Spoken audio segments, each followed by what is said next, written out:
Quantas vezes na vida a gente não vê as cenas de forma aparente e julga e interpreta o que nós estamos percebendo de uma forma muito particular, que está relacionado com uma referência nossa. Mas a gente não tem ideia de qual é a motivação que essas pessoas estão tendo para aquele comportamento.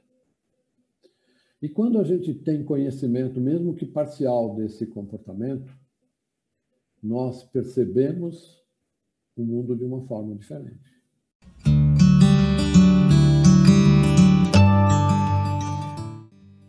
Olá, meu nome é Alexander Lusinski e eu hoje vou estar falando com vocês sobre o tema tomadores de decisão, visão do pessimista versus visão do otimista. Muitas vezes eu coloco nas minhas lives a questão da percepção da nossa realidade, de como nós percebemos o mundo em que vivemos, de como nós nos percebemos e assim por diante. Dentro desse aspecto, eu gosto de usar muito o termo sensores, que é através dos sensores a gente capta as informações das diversas fontes. Eu falo muito em sensores porque eu me coloco como tendo mais do que 5 sentidos. Portanto, eu coloco sensores, onde os 5 sentidos fazem parte. E aí, nesse aspecto, eu coloco a seguinte questão.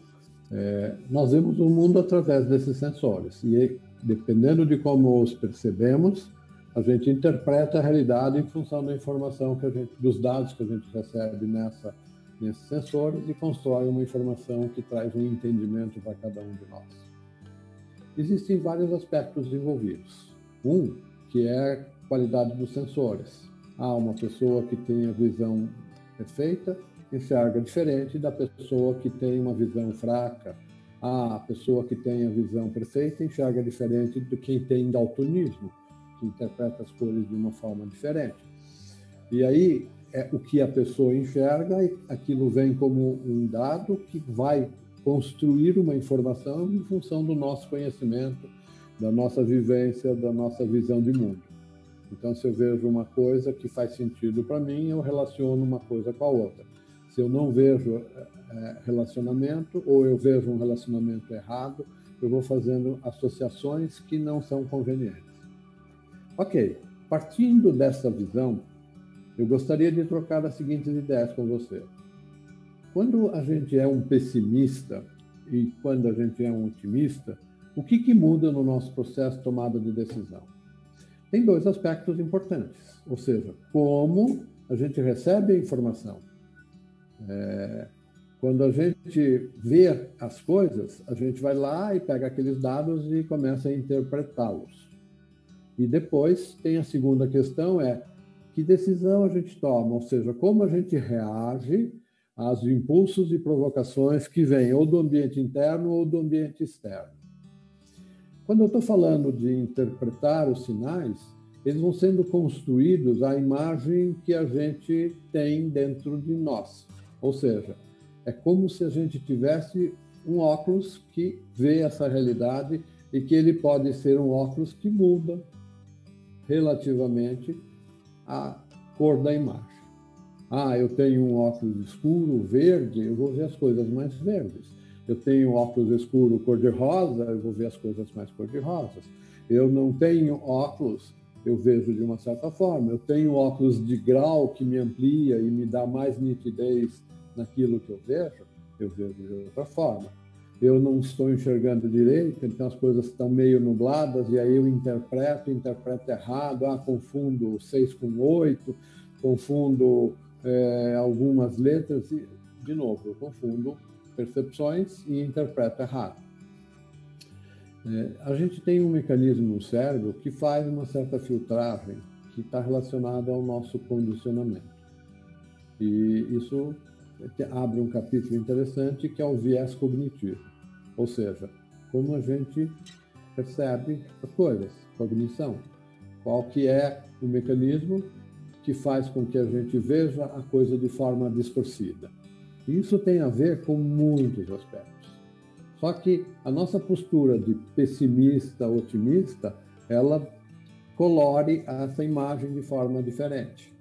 Quem vê sob um pano de fundo pessimista, tudo que ele percebe, o que chama a atenção para o seu cérebro são as coisas que reforçam a visão pessimista dele. Então, ele vê as coisas ruins, ele leva para o cérebro as informações que estão mais ligadas com a visão pessimista dele do mundo. Por que isso? Porque o cérebro é bombardeado com centenas, milhões de informações simultaneamente. Os sensores geram um monte de informação. Ao mesmo tempo que eu estou falando com vocês, prestando atenção numa tela e vendo a minha fala, ao mesmo tempo eu estou sentindo a temperatura da sala, sentindo o vento, vendo a iluminação, pensando em outras coisas, e assim por diante acontecem muitas coisas. O cérebro não consegue processar tudo, então ele dá uma ênfase para algumas coisas e tira a ênfase de outras. O exemplo mais claro para isso é quando a gente se concentra em alguma coisa, estudo, trabalho, filme, etc. A gente foca naquilo, então aquilo é tão importante que os outros são menos importantes. Estou lá vendo um filme interessante, quero ver o detalhe, a tela é cheia de detalhes, o filme está cheio de coisa, não sei o quê. Então, eu preciso ver tudo aquilo. Então, às vezes, eu não percebo que a sala está quente ou está fria, não percebo que eu estou numa cadeira desconfortável, não percebo que eu estou com sede, não percebo que eu estou precisando dar uma paradinha estratégica para ir no pit stop. Eu não vou percebendo isso, porque tudo isso vai sendo posto no segundo, no terceiro, no quarto plano. Eu até chego a não perceber a dor, porque a dor que estava me incomodando, às vezes dor de cabeça, ou a dor no pé, não sei o quê, elas são inibidas por esse processo na medida que a atenção está focada em outras coisas e que eu vejo aquilo com um certo viés, porque alguns aspectos, para mim, são mais importantes. E se eu estou procurando problemas, porque eu sou pessimista e vejo o mundo só através do foco dos problemas, eu vou achá-los, porque eles vão ser destacados do resto. É que nem a gente pegar um texto e você lê um texto e algumas frases a gente sublinha com aquela caneta amarela fosforescente, né? Marca-texto, como a gente chama. A mesma coisa, a dinâmica do nosso cérebro faz com as informações que a gente recebe. Alguns aspectos, eles estão realçados, eles estão com marca-texto, outros não. E isso depende da nossa forma de enxergar a realidade. Ok? Isso também é verdade, o mecanismo é idêntico quando a gente está falando do otimista. O otimista, ele colore para o positivo, ele procura ver as coisas boas, ele procura ver aquilo que está relacionado com o entendimento dele dessa realidade, o entendimento dele em relação a como ele enxerga o mundo. E aí eu tenho tido situações muito interessantes, porque meus alunos colocam a questão, ser otimista, ser pessimista, e aí um carinha se põe mais inteligente e fala, não, eu sou realista. Ok, o que é realista? Eu não sou pessimista, eu não sou otimista, eu vejo as coisas como elas são. E aí eu sinto lhe informar que a gente vê sempre as coisas segundo um filtro, segundo uma visão parcial, segundo uma interpretação parcial, ou seja, nós não vemos a realidade. E aí eu quero reforçar esse pensamento. Em uma live eu falo sobre as limitações dos nossos sentidos. Então, eu falei de todos os sentidos, posso falar dos outros sensores, mas eu vou pegar um dos mais importantes, a nossa visão. A gente enxerga uma faixa de frequências de luz, o que nós chamamos de luz visível, ou seja, aquelas que eu vejo. E essa faixa, ela vai mudando de cores, que representam frequências de cor diferentes, frequências de uma transmissão de luz diferente.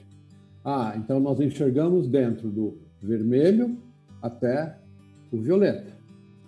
Nós não enxergamos para baixo do vermelho, que é o infravermelho, e nem enxergamos para cima do violeta, que é ultravioleta. Mas não tem luz para baixo e para cima? Tem, só que a gente não vê. Então, o que a gente percebe da realidade do mundo? Aquilo que está dentro da faixa de luz visível. Então, o mundo que eu conheço, o mundo que eu entendo, é o que está dentro da luz visível. Sim. E um exemplo interessantíssimo é para a astronomia. Uma coisa é você pegar um aparelho que amplifica a luz para você ver através de lentes um pedaço do céu. E aí você vê lá estrelas, vê corpos celestes, vê não sei o quê, vê um monte de coisa. Aí vai lá o cara e faz um radiotelescópio. Mas o que é um radiotelescópio? Ele capta outras frequências de rádio, outras faixas de luz. Então ele consegue ver deslocando para o vermelho, consegue ver deslocando para o lilás, consegue ver o efeito de deslocamento dessa frequência na medida que se propaga no espaço, o tal famoso efeito Doppler, que é usado inclusive em muitos equipamentos, inclusive nos que a gente faz de exames do corpo, de ultrassom, etc. E aí a gente começa a perceber que esse efeito Doppler nos mostra outras coisas, que essa percepção de equipamentos radiotelescópicos e que outros equipamentos mostram uma visão diferente do céu. Eu posso ver certas frequências de luz que são enviadas que eu não percebo a olho nu, mas que me dão uma informação diferente. E aí, com essas várias informações, eu vou construindo o meu entendimento do que é o universo, pelo menos dentro daquilo que a gente pode captar, que leva a conclusões muito diferentes do que simplesmente a observação do céu a olho nu. Interessante. Ou seja, nós estamos muito longe de perceber a realidade. Mas espera aí, nós temos os outros sentidos. O ouvido tem suas limitações, ou seja, tudo tem suas limitações. Da mesma forma, nós temos uma limitação de percepção do outro. Não, mas espera aí, tá bom. Mas eu percebo o outro. Sim, você percebe o outro. Você percebe o aparente do outro. Todo mundo fala tanto de entender o outro, ou de perceber o outro, ou de sentir o outro, mas ele olha a superficialidade. Ele olha muito pouco do que está acontecendo dentro da pessoa, do que ela está sentindo e da motivação que ela tem para fazer as coisas. Tem os desenhinhos que aparecem, a visão de um iceberg, e aí tem um monte de coisa para baixo da linha da água, como todo iceberg, mas aí interpretando dentro do nosso sentido de perceber o mundo ou de perceber o outro, e a gente vê a pontinha, o que é? O aparente. E o aparente, para cada um, também é muito diferente. Porque alguns olham assim, opa, esse cara é bonito, esse cara é feio, essa mulher é linda, nossa, essa mulher é feia. Espera aí, estou olhando sobre parâmetros que eu considero comuns, né? Ou seja, que eu acho que é a referência. Então, antigamente você pegava uma mulher mais gordinha, era sinônimo de saúde e era visto como bela. Vejam os retratos dos pintores dos séculos antigos. Hoje aquela mulher alta, esbelta, não sei o quê, com seios avantajados, com bastante curvas, bem produzida. Mas essa é a referência moderna.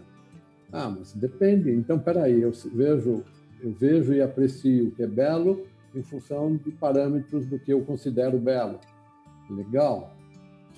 Então também tem aí as questões dos vários tipos de vieses em relação à cultura, em relação à minha percepção do outro, a conclusão que eu tento tirar do outro por causa da cor que ele tem, por causa da religião que ele pratica, por causa do time que ele torce, por causa de um monte de ideologias que ele professa, de países que ele veio, de idade que ele tem. Nossa, a gente vai tentando com isso criar uma percepção do outro.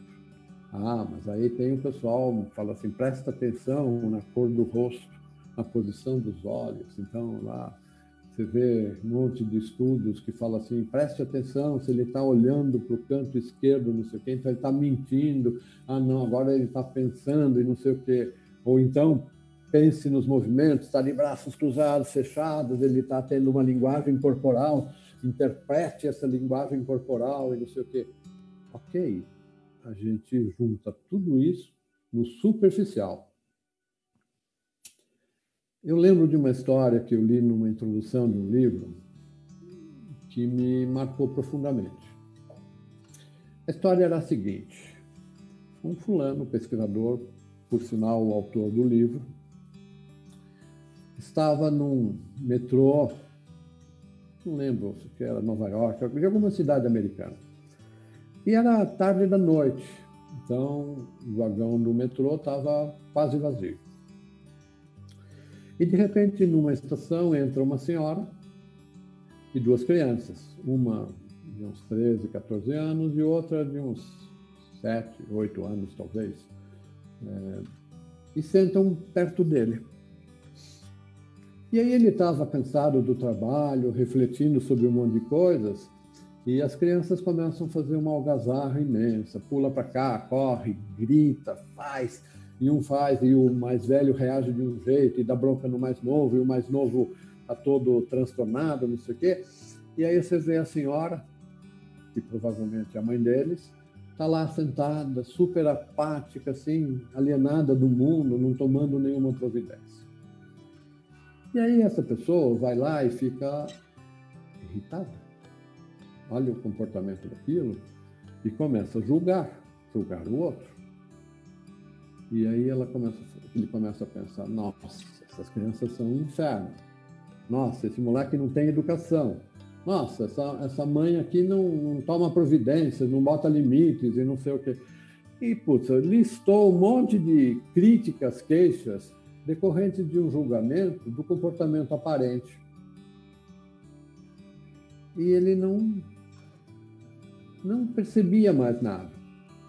A tal ponto que ele chegou num incômodo tão grande que ele levantou e foi falar com essa senhora. Senhora, você não vai tomar uma providência? Você não vai pôr ordem? Você não vai fazer esses garotos silenciarem, me deixarem em paz? Aí a senhora levanta a cabeça, toda triste, cabrunhada, olha para o senhor e fala assim, me desculpe, meu senhor. É que nós viemos de uma situação complicada. Eu e meus filhos acabamos de sair do hospital fulano de tal, na rua tal, e o meu marido e o pai deles acabou de falecer. Eu estou tentando digerir o que significa isso e as consequências disso na minha vida e, principalmente, digerir o sentimento de perda que eu estou tendo de uma situação que a gente batalhou tanto para não acontecer. Os meus filhos estavam presentes e cada um deles está tentando elaborar o que eles viram e sentiram. O menor está que nem um doido. Talvez a única forma que ele está conseguindo expressar o sentimento que ele tem. O mais velho tenta elaborar e raciocinar um pouco, mas de uma forma inadequada, porque ele não tem instrução, preparo suficiente. Então eu peço 1000 desculpas. Aí o senhor fica totalmente sem graça, senta na sua cadeira e fica pensando. Quantas vezes na vida a gente não vê as cenas de forma aparente e julga e interpreta o que nós estamos percebendo de uma forma muito particular, que está relacionado com uma referência nossa. Mas a gente não tem ideia de qual é a motivação que essas pessoas estão tendo para aquele comportamento. E quando a gente tem conhecimento, mesmo que parcial, desse comportamento, nós percebemos o mundo de uma forma diferente. Então ele olhou para as crianças e para a senhora com compaixão e pensou, como será que eu posso ajudar? Legal. Quando ele começou a fazer essas reflexões, ele percebeu que é muito fácil a gente concluir o que significa o que nós percebemos e daí julgar e daí questionar que ações que nós vamos fazer. Eu sempre falo que a gente tem sempre, a cada estímulo externo, a cada estímulo interno, uma decisão a tomar. De que forma eu vou reagir, se eu vou reagir ou não, porque uma das formas é não fazer nada, quando eu vou reagir e onde eu vou reagir. Ah, eu não aguento mais, vou levantar agora, falar com a senhora, porque não está dando, porque passou dos limites. Não. deixa eu entender mais, não vou reagir dessa forma. Em vez de eu questioná-la, eu poderia perguntar: posso lhe ajudar de alguma forma? Eu te vejo tão triste, eu estou vendo as crianças agitadas. Será que tem alguma coisa que eu possa fazer por você? Ou eu posso tomar qualquer outra decisão, em qualquer outro contexto. Então, isso relativiza demais o que acontece em relação às nossas decisões. Por que eu tomei essa decisão e não aquela? Por que eu vejo o mundo de forma preta e não cor-de-rosa?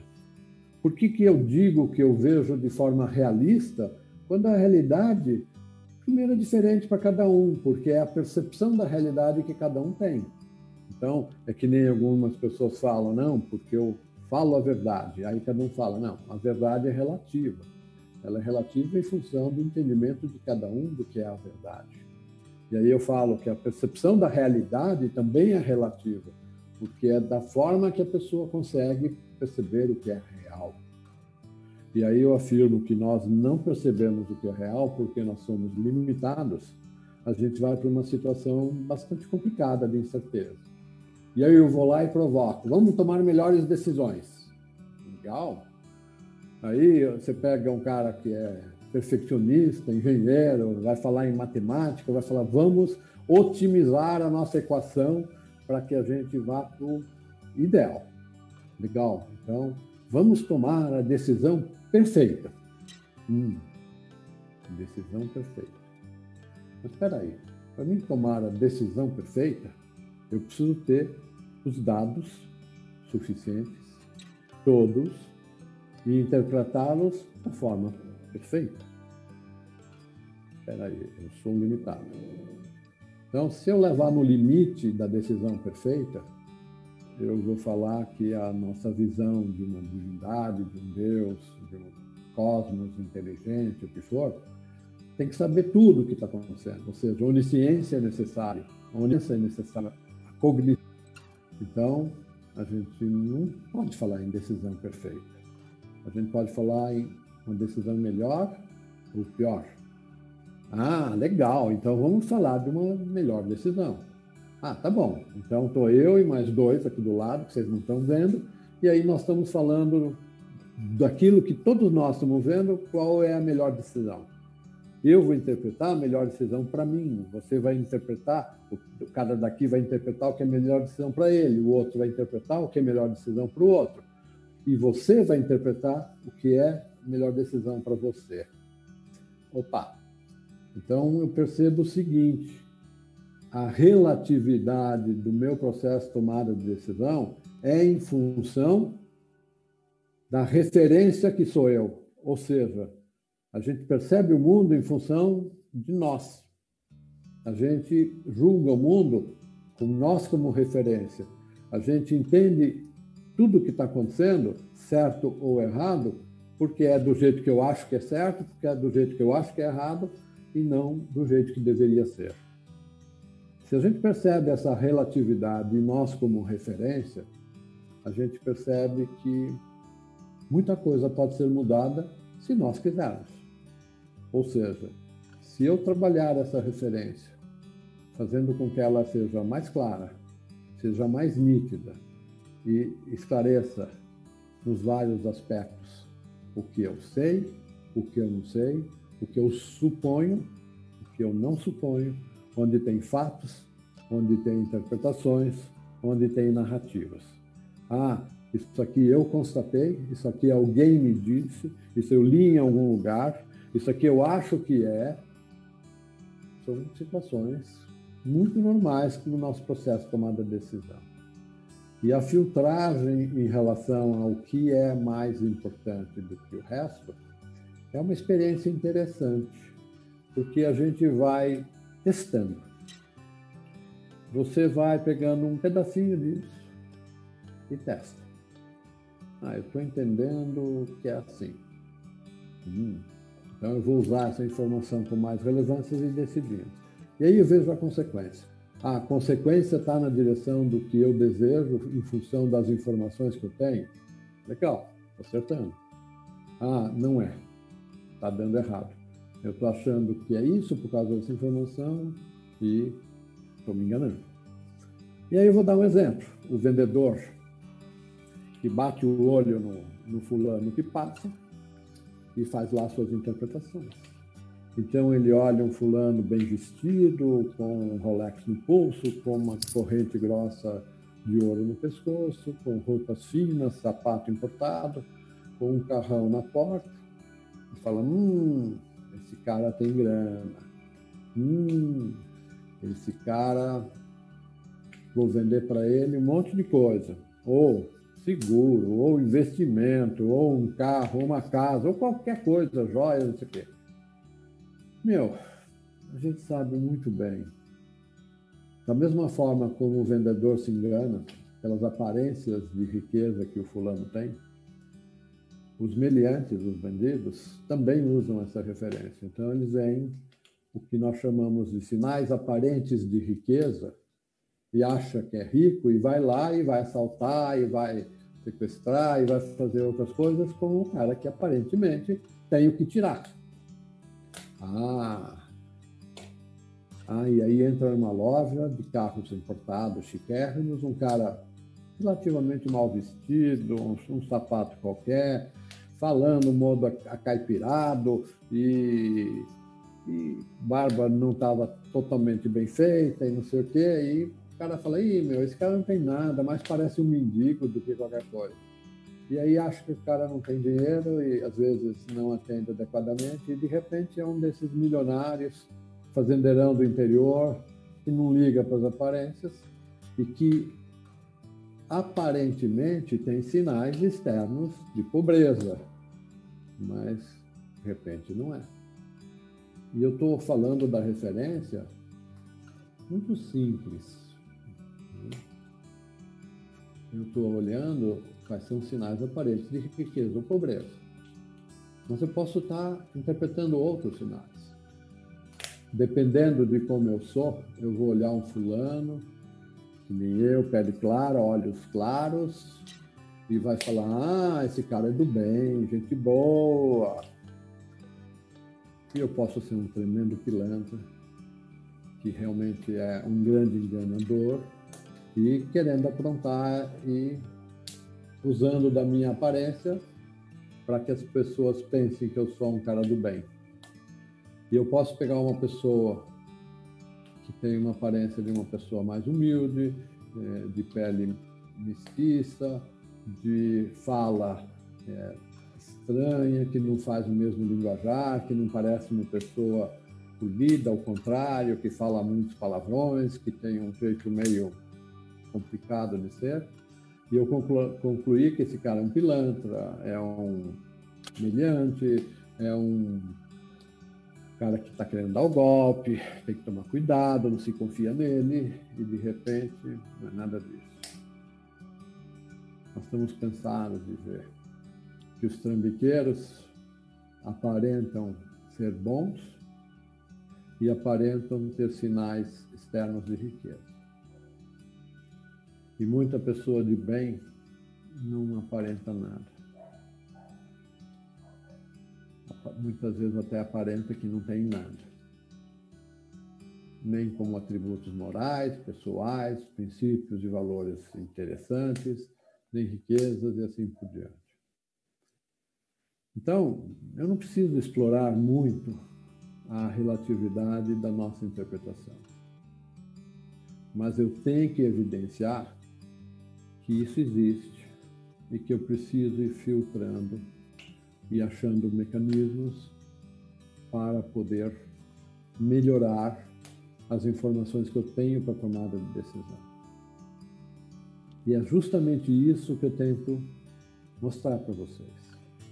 Tem mais coisa para a gente perceber, tem mais coisa para a gente aprender, tem muito mais que a gente pode elaborar, testar e aperfeiçoar para que a gente perceba uma realidade mais próxima da realidade e menos distante de uma realidade e não mais próxima de uma fantasia em função dos nossos vieses cognitivos, dos nossos vieses em termos de cultura, valores e princípios.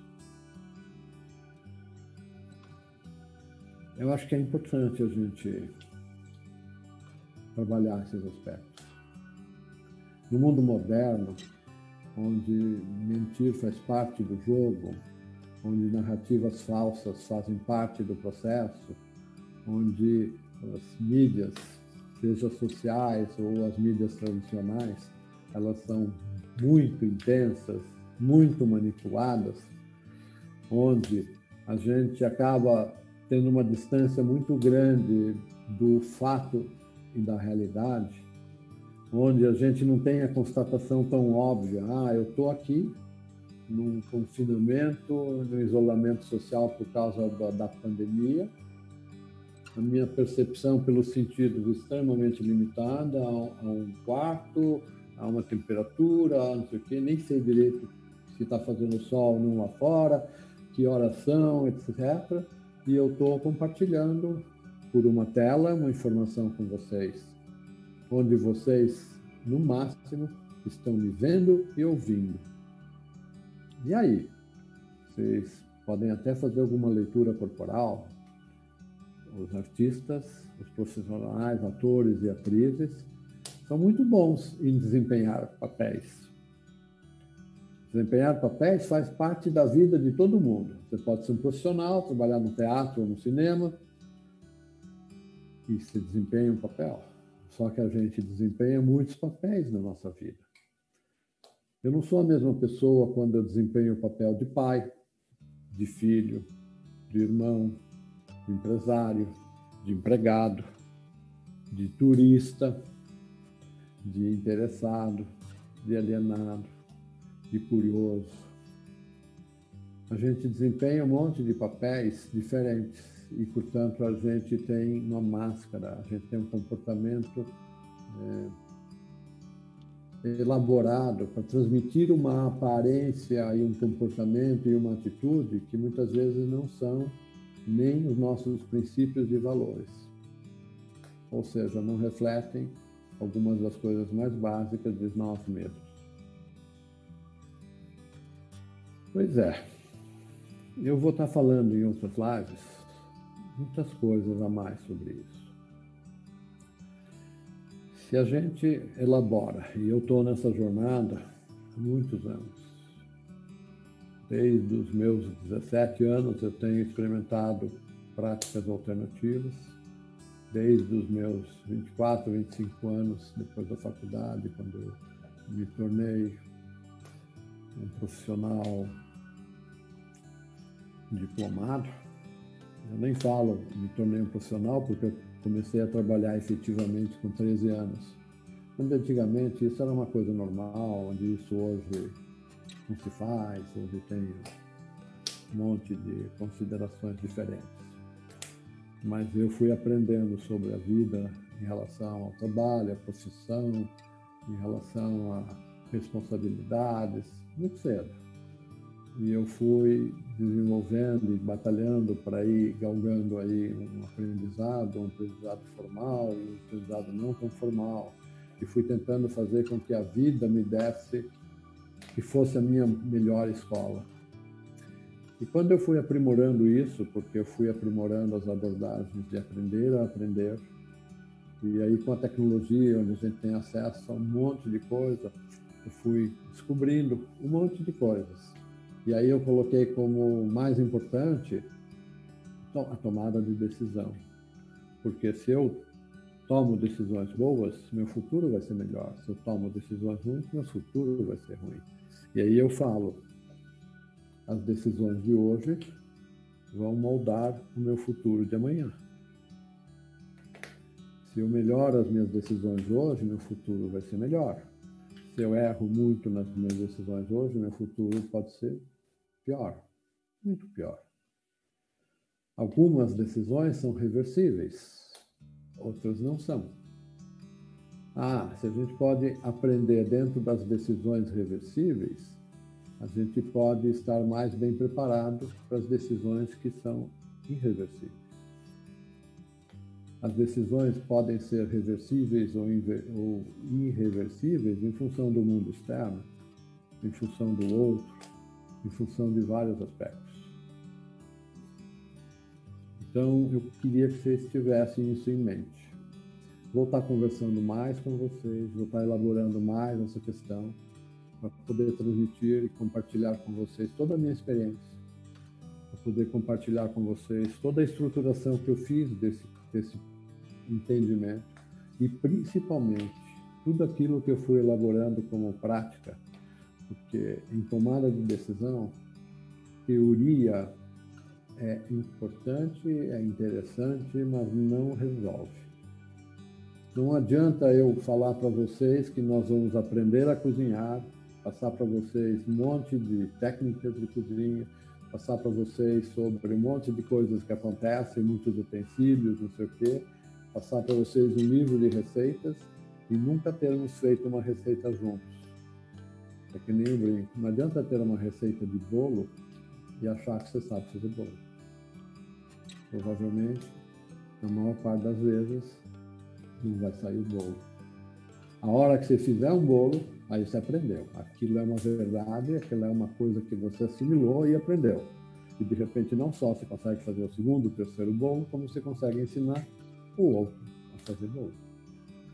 E é dentro desse princípio que eu tenho dedicado esse meu tempo. E agradeço imensamente o tempo que vocês estão dedicando em me ouvir e compartilhar. E vamos dar continuidade nessas conversas. Na medida do possível, eu gostaria que fizessem comentários e questionamentos no sentido de que eu possa ter um feedback de vocês em relação ao conteúdo que eu passei para vocês. Mais para frente eu vou tentar disponibilizar outros meios de retorno dessa informação para mim, para que eu possa elaborar um pouco mais o que é a questão mais importante, mais relevante para vocês nesse instante em relação à tomada de decisão. Desejo que vocês tenham um dia excelente, que vocês possam aproveitar o conteúdo que eu te passei, que possam estar a cada dia melhor. Hoje tomando decisões melhores do que ontem e amanhã tomando decisões melhores do que hoje. Passem bem. Até mais.